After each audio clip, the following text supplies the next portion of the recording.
Boas-vindas a esta nossa análise visual. Hoje a gente vai atuar como verdadeiros detetives linguísticos. A nossa missão: desvendar aquelas estruturas ocultas das frases em português. A ideia aqui é pegar aquelas regrinhas que às vezes parecem um bicho de sete cabeças e transformar tudo em algo cristalino, super lógico e, claro, fascinante. Bora lá? Mas bom, antes da gente sair por aí procurando suspeitos ou montando a cena do crime, a gente precisa responder uma pergunta fundamental. O que realmente define uma oração? Olha, não é só um monte de palavras jogadas ao acaso numa folha de papel. Tem um motorzinho secreto por trás de toda a frase, bem estruturada, que é o que realmente dá vida à nossa comunicação. O nosso roteiro de investigação de hoje é o seguinte: primeiro, o que é uma oração? Depois, passamos para os termos essenciais. Daí, vamos ver a classificação do sujeito, entrar no mistério da oração sem sujeito e, por fim, vamos praticar. Os conceitos vão crescendo, da base até aquelas reviravoltas na trama. Seção 1. O que é uma oração?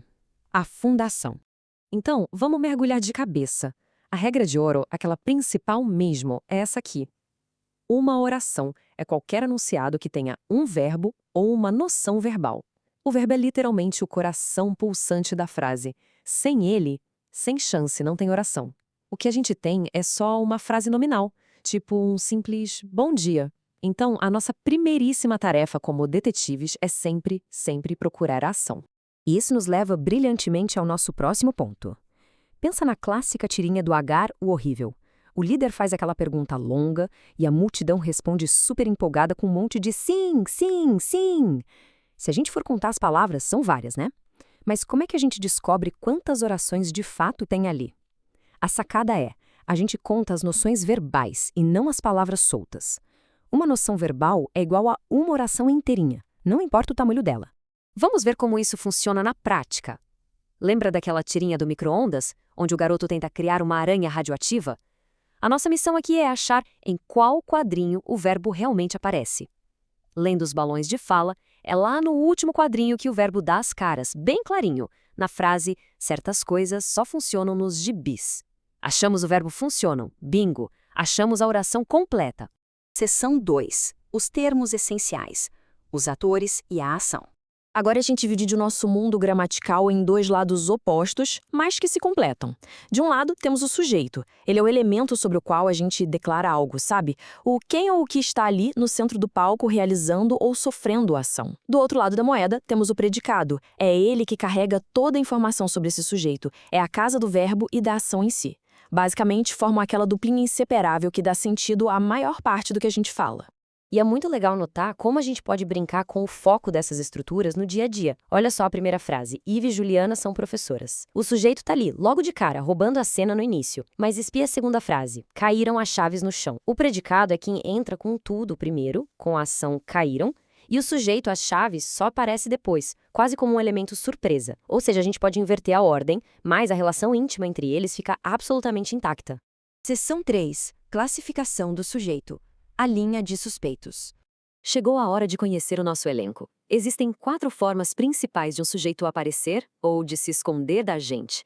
Primeiro, o sujeito simples, que é direto ao ponto. Tem só um núcleo, um único foco.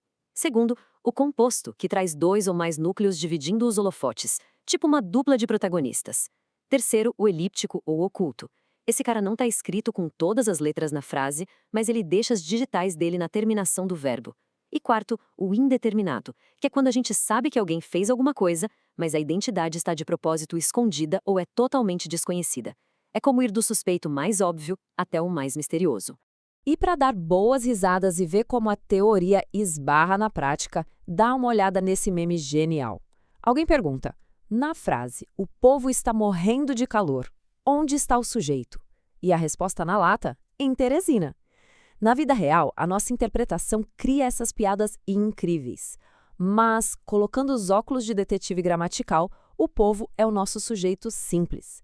Essa brincadeira é ótima para lembrar a gente de separar o sentido geográfico da verdadeira função da palavra ali na frase. Seção 4. Oração sem sujeito.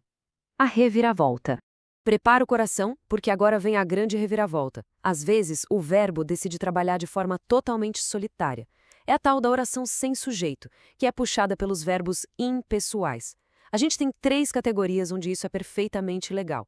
Primeira, fenômenos da natureza, tipo chove na cidade. Ninguém tá fazendo a chuva chover, é só o evento puro e simples. Segunda, tempo decorrido, usando fazer ou haver, como naquele clássico há 3 dias. E terceira, o verbo haver no sentido restrito de existir, tipo havia muitos carros.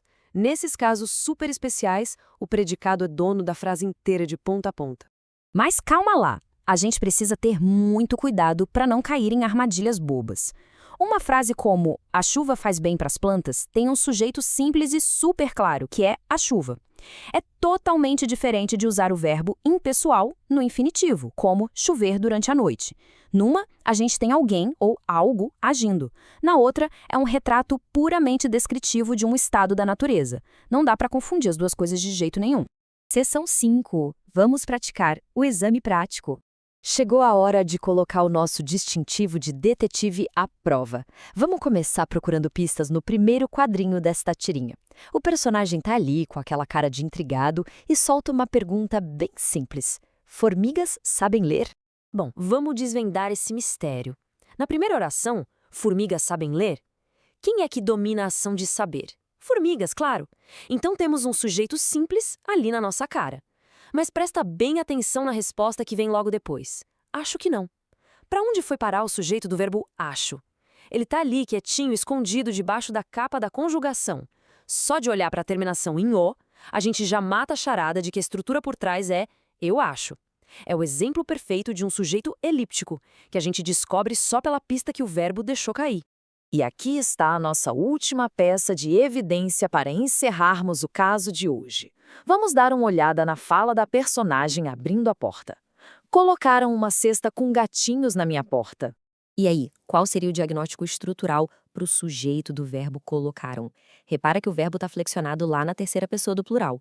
Ou seja, alguém em algum momento colocou a bendita cesta lá, mas a frase simplesmente não entrega o culpado. A identidade foi deixada no anonimato de propósito, ou de repente a pessoa realmente não sabe quem foi. Por isso, a resposta correta aqui só pode ser a letra B, sujeito indeterminado. A ação aconteceu, mas o autor ficou escondidinho nas sombras da gramática. Para fecharmos essa nossa investigação, vale a pena a gente parar um segundinho para pensar qual é o peso real disso tudo. Como é que essa omissão intencional de um sujeito consegue mudar de ponta cabeça o tom de uma mensagem? No nosso dia a dia, seja lendo uma notícia, mandando e-mail no trabalho ou conversando em casa, esconder ou dar destaque para quem fez a ação não é só obedecer a uma regra chata de português, é usar uma ferramenta poderosíssima de foco, de mistério e até de persuasão. A forma como a gente estrutura a base das nossas frases acaba, no fim das contas, moldando a própria realidade que a gente quer passar. Fica aí a provocação. Que tal começar a observar essas pistas no mundo ao nosso redor? Um grande abraço e até a nossa próxima análise visual.